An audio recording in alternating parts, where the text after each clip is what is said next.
அப்படின்னா எத்தனை போலீஸ் போடணும்? 20 பேருக்கு ஒரு போலீஸ்னா 70,000 பேருக்கு எப்படி போலீஸ் போடணும்? 1000 போலீஸ் போடணும்ல. அமுதா ஐஏஎஸ் அவங்ககிட்ட தான் கேட்குறேன். நீங்கள் நேர்மையான அதிகாரி தானே, 1000 போலீஸ் போட்டாங்களான்னு கேளுங்க. மொத்தம் எத்தனை போலீஸ் போட்டாங்கன்னு கேளுங்க. அவங்க சொல்கிறத நம்பாதீங்க. காவல்துறையில் அங்கே போய் வெரிஃபை பண்ணுங்கள். அவ்வளோ பேர் போடலையே.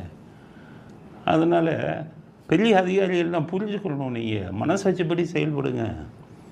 பாவம் இல்லையா? இறந்தவர்கள் எல்லாம் ஏழைகள், இறந்தவர்கள் எல்லாம் நடுத்தர குடும்பத்தை சேர்ந்தவங்க. அவங்க வீட்டில் இறப்புங்கிறது பெரிய பாதிப்பு அந்த குடும்பத்துக்கே ஏற்படுத்தும். இதெல்லாம் புரிஞ்சுக்க மாட்டேங்கிறீங்க. ஐஏஎஸ் அதிகாரிகள், காவல்துறை அதிகாரிகள். காவல்துறை நான் இப்போ எதுக்கு இப்படி திட்டுறேன்? என் உடம்புல காவல்துறை ரத்தம் ஓடுதில் 25 ஆண்டு காலம் காவல்துறையில் இருந்தவன் தானே நான். அந்த துறையை நான் ஏன் தாக்கி பேசணும்? பல உயிர்களை காப்பாற்ற தவறிட்டீங்களே. அரசியல்வாதிகளுக்கு துணை போகிறீங்களே, தப்பான அரசியல்வாதிகளுக்கு.